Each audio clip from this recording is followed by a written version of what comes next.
All right, today we're jumping into a book that is totally shaking up how we think about getting older. It's Outlive by Dr. Peter Attia. And the big idea is pretty simple. For a long time, we've been focused on the wrong thing. It's not just about how long you live, it's about how well you live. So let's get into it. So, right out of the gate, Attia hits us with this huge idea. There's a massive difference between lifespan and health span. Think about it. Lifespan, that's just the final number, right? The total years you're on the planet. But health span, that's the good stuff. Those are the years you feel great, you're active, you're sharp, and that one simple distinction, that's the whole game. So here's the core problem, the kind of paradox we're living in. Modern medicine, it's incredible. We're amazing at keeping people alive longer. But we're not so great at making sure those extra years are actually good years.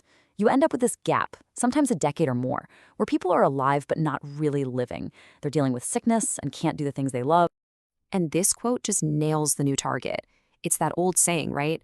It's not about adding years to your life, it's about adding life to your years. I mean, just picture it for a second. You're 90 years old and you can still pick up your great-grandkid or carry your own groceries home. That is the ultimate prize. Okay, so if that's the goal, what's standing in our way? Well, to win the game, you gotta know who you're playing against.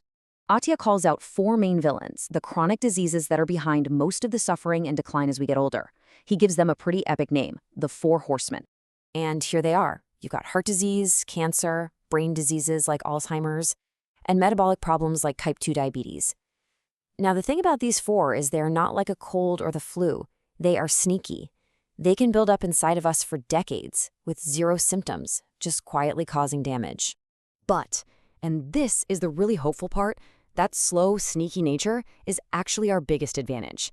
Because they take so long to develop, they give us this huge window of opportunity, literally decades, to step in and do something about it. We just have to act early. The question is, how? And that question brings us to the absolute heart of Outlive. Attia says we need to completely reboot our approach to medicine. We need to move on from what he calls Medicine 2.0 and embrace the future, Medicine 3.0. So Medicine 2.0, that's probably what you're used to. You feel a pain, you get a cough, you go to the doctor. They figure out what's wrong, and they give you a pill or a procedure. And look, that works great for a broken bone or an infection. But for those four horsemen, waiting until you have symptoms means you're already way, way behind. Medicine 3.0 completely flips that script. It's all about being proactive. It's about using all this amazing data we have now, biomarkers, genetics, you name it, to see what's coming down the road and head it off at the pass. It's fire prevention, not firefighting. This little table just lays it all out so clearly.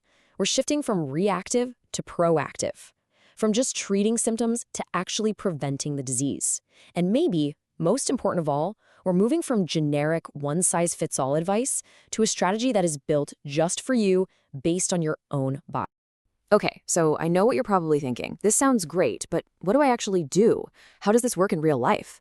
Well, that's what we're diving into now. These are the actual pillars, the tools you can use to start building that longer, healthier life. All right, if you're multitasking, come back to me for this one, because this is crucial. If there is one single thing to take away from this whole idea, it's this. Exercise is, hands down, the most powerful tool we have to extend our health span. It's not an answer, it's the answer.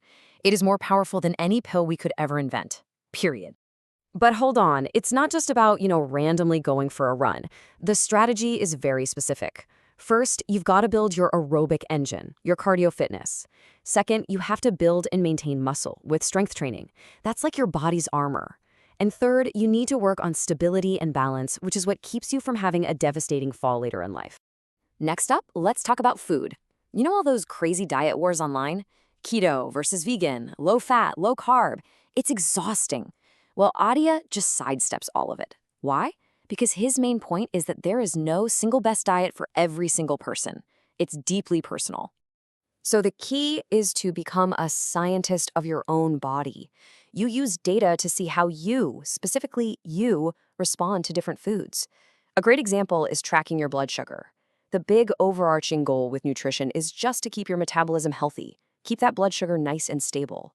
If you can do that, you're building a massive firewall against all those four horsemen. Pillar number 3 is sleep. And we have got to stop thinking of sleep as a luxury or something you can just power through. It is a non-negotiable biological need. Skimping on sleep is like taking a wrecking ball to your health. It crushes your immune system, messes with your metabolism, and gums up your brain's cleaning system. And finally, the last piece of the puzzle, and one that's so often overlooked, is emotional health. You cannot separate the mind from the body. They are one system. Things like chronic stress aren't just in your head. They cause real physical damage that can actually speed up aging. Working on your mental fitness is just as important as lifting weights. So we've got exercise, nutrition, sleep, emotional health. How do you tie it all together? How do you stay motivated for the long haul? Well, this leads to what might be the most powerful concept in the entire book. It's an idea he calls the centenarian decathlon. So let me ask you this directly, and I want you to really think about it. Forget vague goals like, I want to be fit, get super specific. What are 10 actual physical things you want to still be able to do on your 100th birthday? Make a list. This makes the whole thing personal. Here's how it works. It's genius. First, you write down your 10 events. Maybe it's being able to put your own suitcase in the overhead bin, or getting up off the floor without using your hands. Then, you figure out what physical abilities those things require. Grip strength, balance, whatever. And then, this is the magic, you reverse engineer it. You start training for those exact things, right now. You are literally training today for the person you want to be at 100. And that's really what this all boils down to. It's about taking control.